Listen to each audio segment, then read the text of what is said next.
Bom, acho que todos vocês sabem, o Maracanã ele agora será gerido por uma SPE, uma sociedade de propósitos específicos, onde os sócios são Flamengo e Fluminense, ok? E aí existem as receitas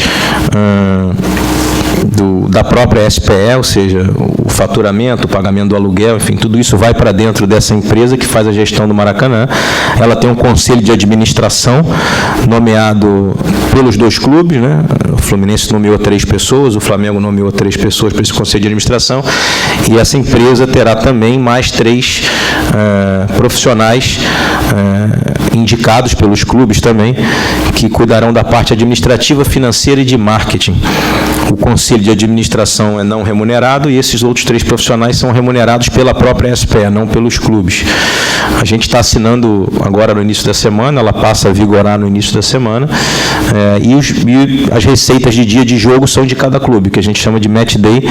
Então, o Flamengo tem as receitas dele do dia do jogo, e nós temos as nossas. Então, toda a questão do estádio, alimentos e bebidas, a questão dos camarotes, tudo isso é administrado agora os camarotes da SPE, ou seja, do estádio, são administrados por uma empresa que faz a exploração dos camarotes. E os clubes, cada um dos clubes tem os seus próprios camarotes para utilizarem, sim, institucionalmente e comercialmente, algo que a gente já vem fazendo, tá? Até aproveitar o tema, porque essa semana muito se perguntou sobre esse assunto. O Fluminense tem 10 camarotes no Maracanã deles, o Flamengo tem 10 dele, e, assim, em gestões anteriores, não vou ficar citando especificamente os nomes, o Fluminense tinha uma política, uma filosofia de utilização dos camarotes. A gente deu uma reduzida nos camarotes institucionais, justamente para que a gente possa comercializá-los. Se a gente conseguir comercializar, essas receitas entram nesses 10 camarotes para o clube. Por que estou dizendo isso?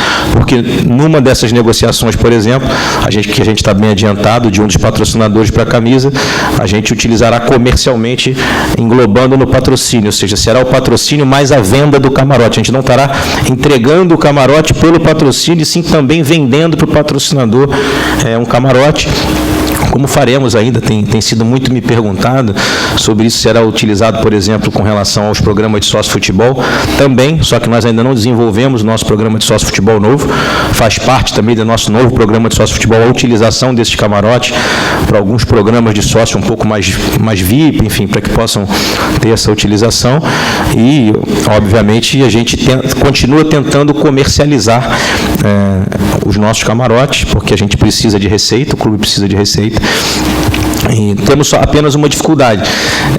Como os camarotes não são os camarotes da SPE, são de cada clube, eu só posso comercializá-los, os meus camarotes do Fluminense, para os jogos do Fluminense. Então, obviamente, você tem que encontrar uma pessoa que queira investir especificamente em ver jogos apenas do Fluminense, como alguém queira só ver os jogos especificamente do Flamengo. Tem questão de customização, mas nós estamos caminhando bem, estamos com uma procura boa, até de pessoas físicas mesmo que têm interesse em adquirir. E, quer dizer, daqui a pouco vocês vão começar a ver o resultado. A saída do Luciano o Fluminense tinha uma opção de compra junto ao clube, o Leganês. Essa opção poderia ser exercida até dezembro, no final do ano, e, obviamente, sendo muito transparente com vocês, como sempre sou, dificilmente a gente conseguiria exercer, porque os valores eram altos. O Fluminense hoje, como você acabou de citar, um outro atleta aí que chegou num clube nosso Campeonato Brasileiro aí, que não houve aquisição, o Fluminense hoje é um clube que tem dificuldade de comprar jogadores, né? Então, eu diria para vocês que eu acho que, 100% ou 95% do nosso elenco são de atletas que não foram adquiridos, a gente não comprou, vieram por empréstimo gratuito ou vieram livres. Então, assim, a gente dificilmente adquiria. Vocês sabem que o atleta recebeu uma proposta, também é fato público notório, antes da parada, uma proposta de valores muito mais altos, salariais, do que os nossos aqui. A gente não tinha como cobrir a proposta que foi feita a ele. Ele manifestou o desejo e a gente autorizou, obviamente, ele nos comunicou, foi extremamente correto, ele nos autorizou, a gente autorizou que ele abrisse negociação. Acontece que, quando, obviamente, o clube que era detentor do direito ficou sabendo, tentou negociar os valores dessa opção de compra com os outros clubes, um valor um pouco maior, e a gente tinha uma taxa de vitrine, ou seja, esse clube, quando recebia esse valor, teria que pagar uma taxa de vitrine de 20% para o Fluminense. Entretanto, uma das condições para o clube negociar ele com outra agremiação brasileira foi não nos pagar a vitrine, porque ele entendia que o jogador valorizou e que essa opção de compra ficou pequena. E como ela era minha, não era de um terceiro, ele diz, ou você compra ou eu espero uma proposta melhor. Mas a gente conseguiu chegar no denominador comum, que ficou melhor para o Fluminense. Na verdade, a gente acabou vendendo a nossa opção. Como a gente poderia opcionar até dezembro e antecipou a liberação do atleta, a gente vendeu o nosso direito de opcionar, no caso especificamente para o Grêmio, e o Grêmio pagou a nós um valor maior do que a gente receberia de taxa de vitrine caso o atleta tivesse sido vendido diretamente. Tá? Diria para você que proporcionalmente a gente teria 20% a receber do valor, a gente recebeu mais ou menos 30% do valor que o Grêmio adquiriu o atleta. E é isso, bem simples. Com relação ao programa, eu acho que as nossas ações nesses primeiros 50 dias já foram mostrando a vocês que nós estamos tentando aproximar o nosso torcedor, que estava muito distante.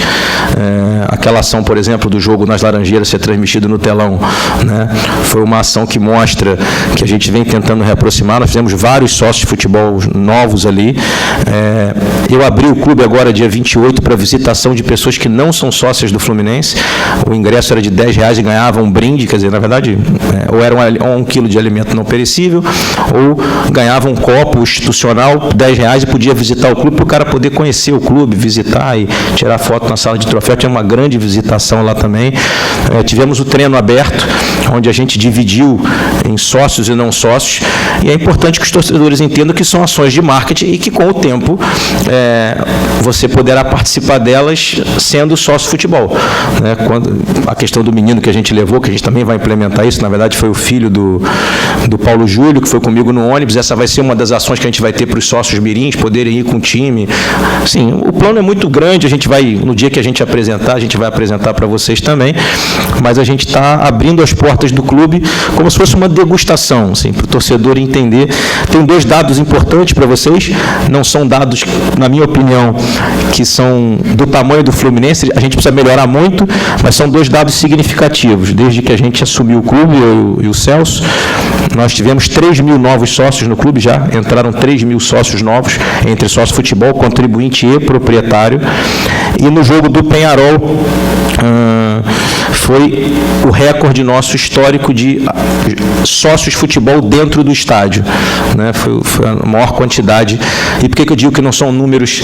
Eu aproveito aqui a oportunidade para sempre fazer esse apelo à torcida. Dos 31.000 pagantes de terça-feira, mais ou menos 9.000 torcedores são sócios de futebol do Fluminense. O meu sonho é que um dia eu entre no Maracanã e veja de 35 a 40 mil pessoas, onde todos serão sócios de futebol, o que é muito mais barato para o sócio de futebol, ou seja, ele gastaria muito menos dinheiro adquirindo os ingressos, e para nós seria uma receita fixa, que é o que eu dizia durante a campanha, que seria o nosso patrocinador master, o nosso torcedor ser o nosso patrocinador master.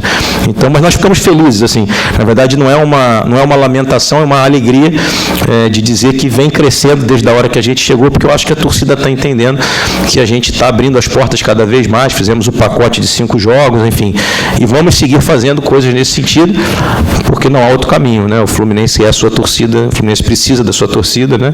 E a torcida tem que nos abraçar, e nos abraça sempre, mas a gente quer cada dia mais também poder fazer com que eles possam ir com mais conforto.